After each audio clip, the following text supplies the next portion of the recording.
Welcome to the No Plan B podcast.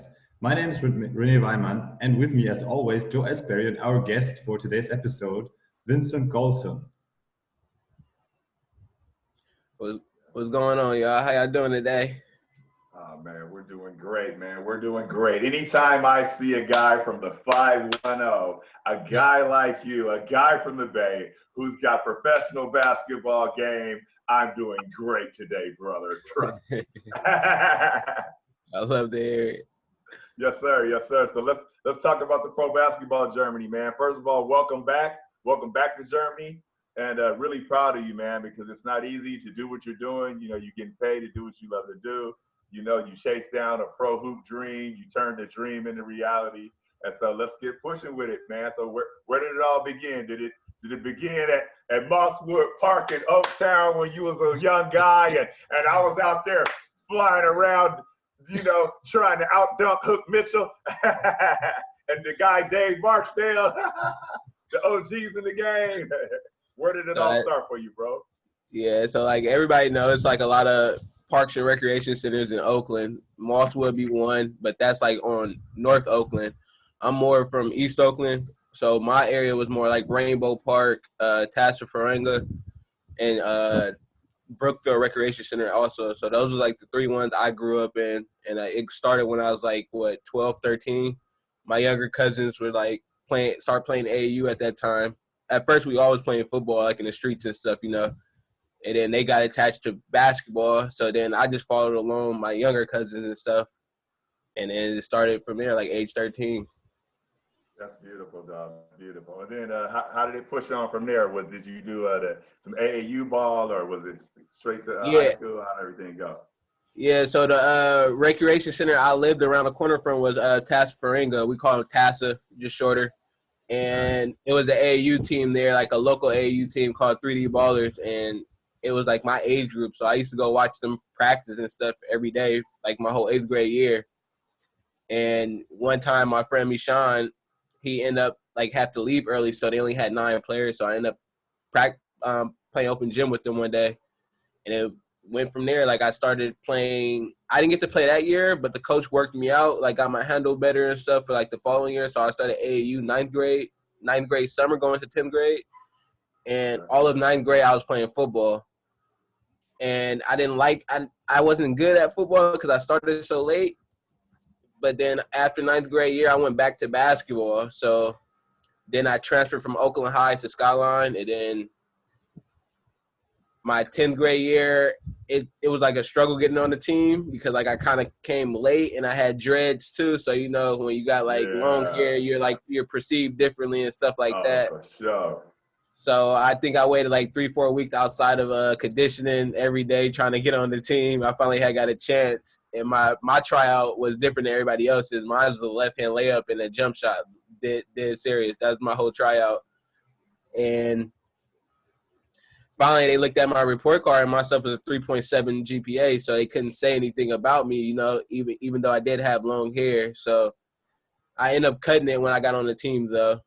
And then from high school on, I ended up, like, just going to school in Mississippi just because, like, I didn't have no offers or anything out of the high school, even though I averaged 17 and 7 in high school. And I had the MVP on my high school team also. Like, he averaged, like, 25. It was, like, my best friend. So we were really good my senior year, but I had no offers at all. So then I ended up just going to a HBCU in Mississippi for a semester. And then after that semester, I transferred back to Fresno City, where my best friend I went to high school with was playing. And I stayed there for that semester. And then I ended up going back home for the summer. And then it was like basically an adult league. I played in at Tassafarenga, of course. And I ended up picking up like City College of San Francisco, which is like one of the best junior colleges in the nation, in the U.S., honestly.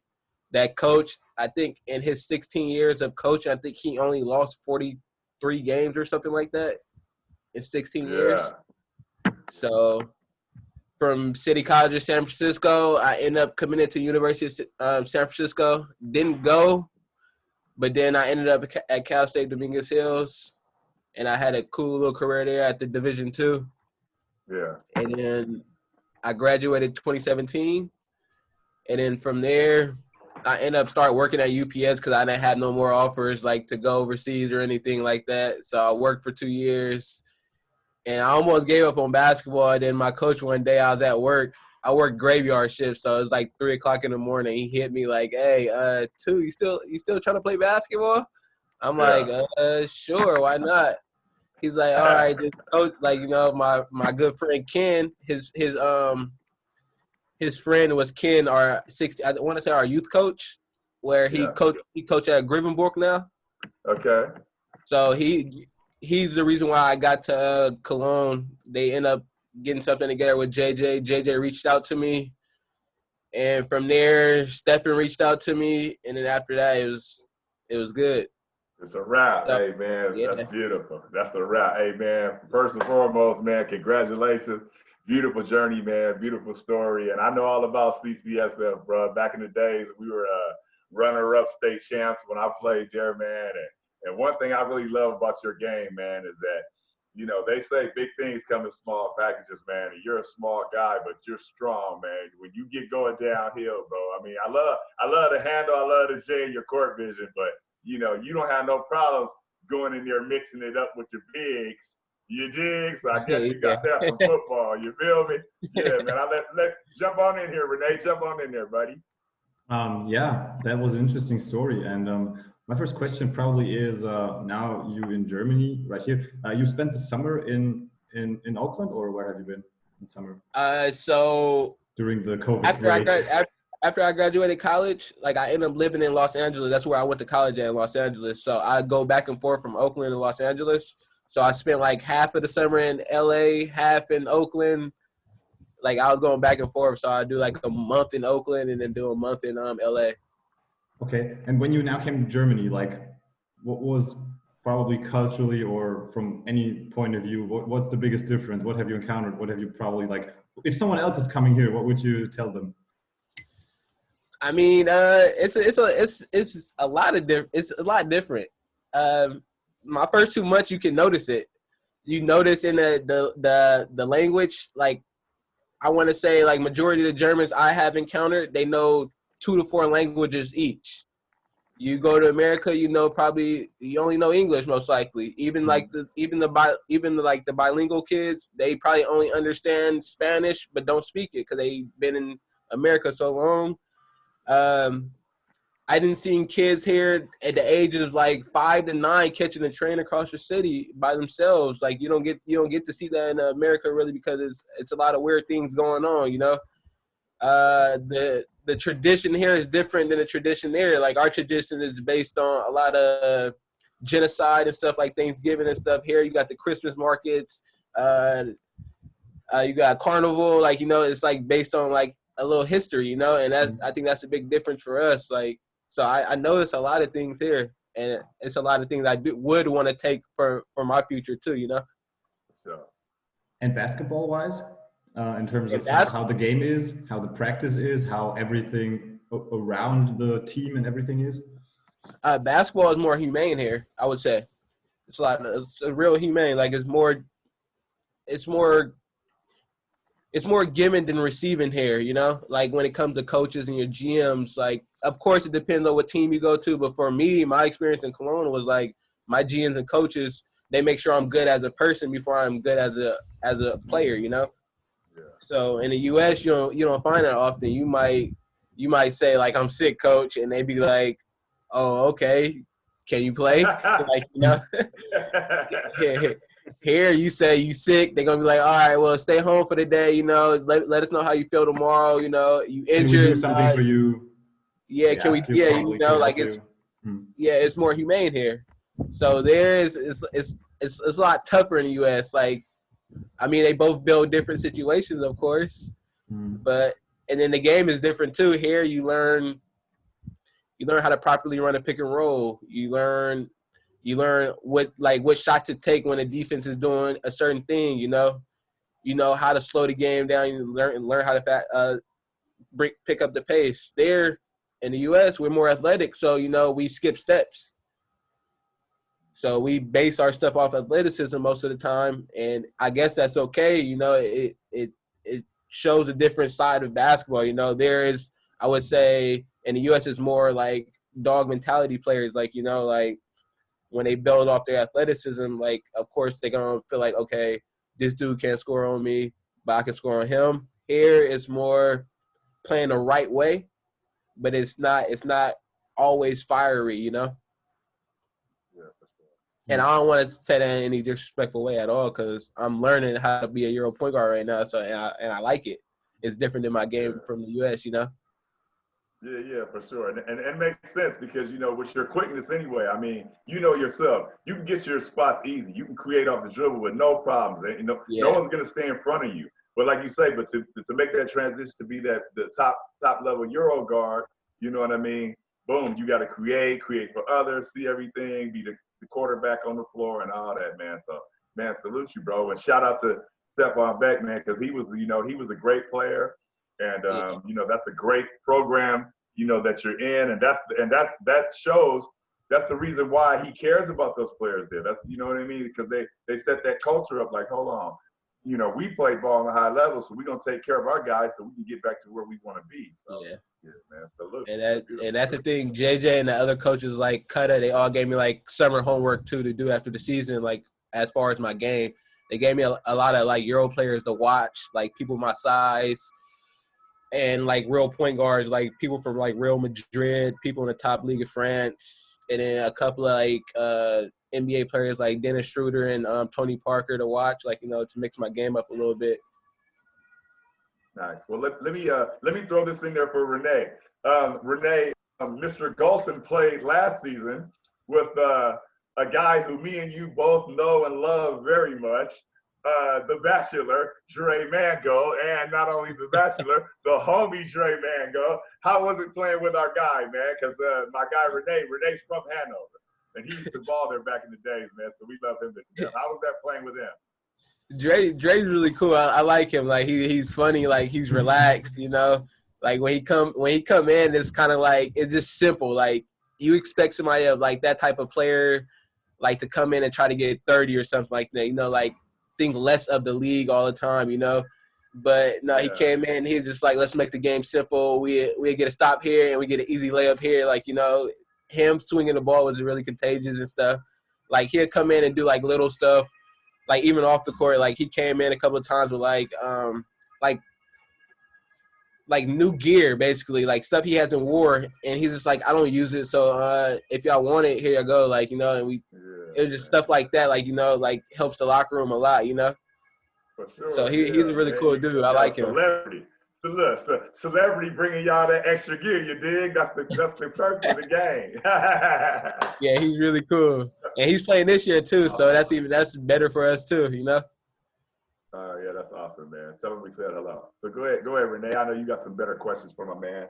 Yeah, of course. Like we've been through very tough times this year, every one of us, 2020, with all the COVID things that happened, and I feel like this season it already started. We talked about it right before the interview, but yeah, it looks like we will encounter a lot of things we will not know with teams going into quarantine. And I read that it happened to your team, in the first game this season. How was that? What happened? We had one case of COVID. Inside the team or the staff? Staff or team? A part of us as a collective, I would say. For players, okay. As a whole, I don't know. Yeah, but it was just one case. The rest of us feel fine right now, you know, but even though, you know, COVID can't be detected through symptoms sometimes. But a lot of us been doing okay. For the last 2 weeks, we've been doing like Zoom meetings on Mondays, Wednesdays. It didn't work out until Tuesday, Thursday, Friday. So it's been okay. It hasn't been bad, but a lot of us are just mad that it happened like 2-3 days before our first game, you know, and we played all preseason perfectly fine. Yeah, of course. So yeah. So how, like, I mean, how, like the whole thing, how did it happen? Like first someone got a cold and then he got the player or someone who got tested, and then you got the information, there's no more practice, all of you have to go into quarantine for 14 days, or how did that happen? Like who told you that? Yeah, someone just like they felt sick, So then we continued to practice, I think, for a day or so. And then, because it's one of those days, yeah, we continued a little bit. But then once he got tested, it's just like, okay, he has it. So then we automatically was in quarantine right away. Like, there was no ifs, ands, or buts about that. So, yeah. So since then you're at home, like it's about 2 weeks ago. Yeah. So it will end. When is your next team training scheduled already? Tomorrow. Oh, so today's the last day. Nice. Yeah. Oh, amazing. Nice. Nice. Yeah. I'm happy about that. And let me throw this out there for the listeners too. I mean, at the end of the day, you know, we all take it serious. We know that there's this monster in the room called COVID, but you know, me and you both know from the environment that we're from, you know, me being from Pittsburgh, you being from East Oakland, that if we can survive Pittsburgh and we can survive East Oakland, I mean, I'm pretty sure that we're gonna be able to get through this COVID thing, if you know what I'm saying, bro. Feeling me? Yeah. I want to touch on. I would like. I'm sorry, I don't mean to cut you off, but I would like to touch on that just a little bit before we go about, you know, how it was for you, man, growing up in that environment, and I'm pretty sure there was friends that went off, you know, the deep end. I don't want to say the deep end, but you know, how did you really? Because it's not easy to stay focused on your basketball, your pro hoop dream, you know, when you grow up in these type of environments, man. So maybe you could share that with the listeners of how it was coming up being a youngster. Yeah, a lot of that stuff is terrible. Like, you got a lot of my friends growing up, a lot of them didn't live with, like, you know, both parents. A lot lived with just one. And that one usually was struggling, like on Section 8, low income families. If they didn't live with one parent, like, I want to say a good 60% of my friends live with grandparents, you know, because mom or dad was on drugs or in the streets, you know. So it was tough. Like, and then on top of that, Oakland was my whole, I want to say, from like 2001 to maybe like 2013 or something like that, we're top 5 in homicides, you know. A lot of crime going on there, like, and it's mostly the area I grew up in, which is like we considered the deep part of East Oakland, which is like where Dame Lillard's from, you know. So a lot of that crime comes from that area, and it's tough because I do have a lot of friends that chose to be in the street that was hoopers too, like, you know, real hoopers, like real good, with game, like real good hooper, and a lot of them was like, I want to say, majority of my life was seeing better than me, you know, but they didn't stay focused because they couldn't stay focused. It's not like they didn't want to stay focused, but a lot of them didn't have the support system to do it. So a lot of them feel like early in their life they had to get some money somehow just to stay afloat. And some of them got killed. I got a lot of friends that got killed. I think over my life, I want to say I can probably name 8 off the back of my hand right now, people I was close with that was murdered. I can name probably 5 people I know that got laced with drugs and like they're not all the way in their heads right no more. Like, you know, I got a couple of friends that overdosed, you know. So like growing up in that environment, you don't get to see too much. I think the one thing they put in your life early is sports. I want to say around the age like 5, usually majority of people play sports.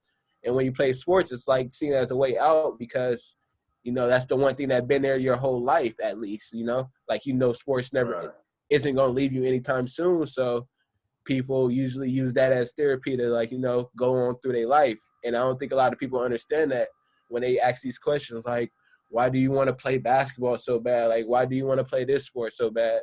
Because these sports been there for us since day one, honestly. So when you grow up in an environment like that, it's tough. Like, you know, it's just so many things going on at once, and you can't wrap around your head at all, like, what's going on. So those sports is the ones that remove you from those areas. Like, I want to say without basketball, I probably would never left Oakland. Like, AAU was the first time I've been to another state. Basketball was the first time I've been to the other side of California. Basketball was the first time I've been to Europe.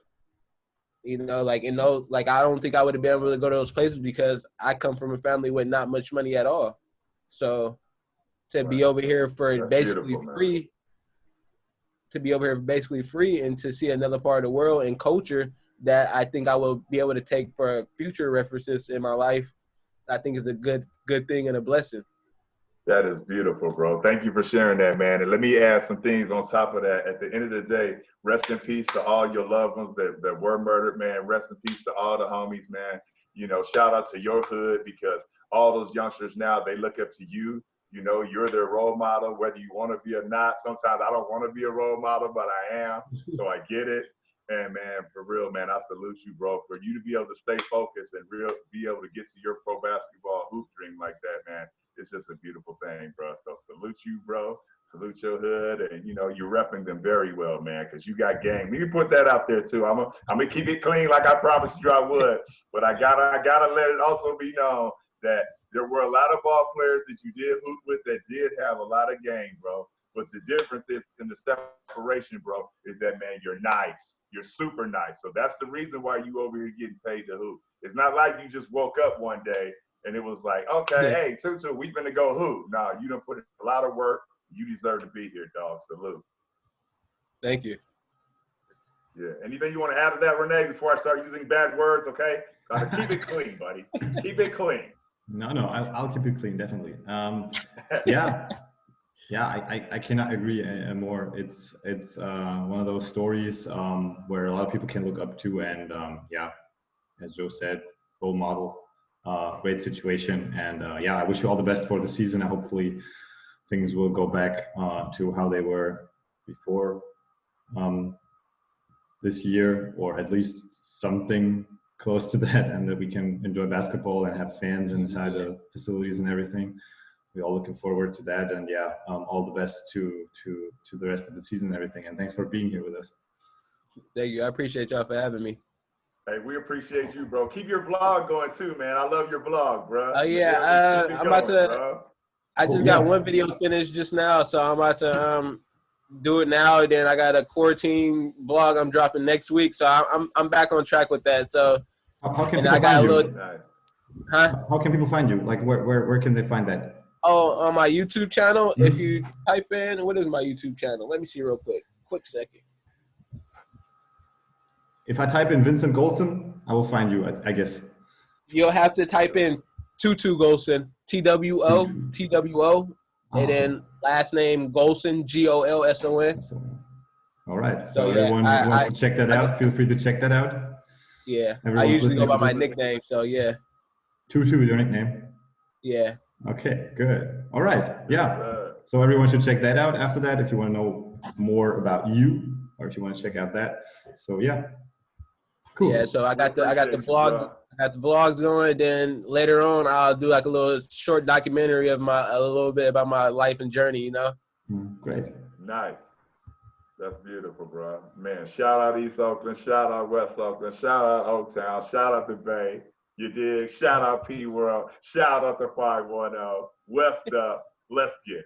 Let's get it.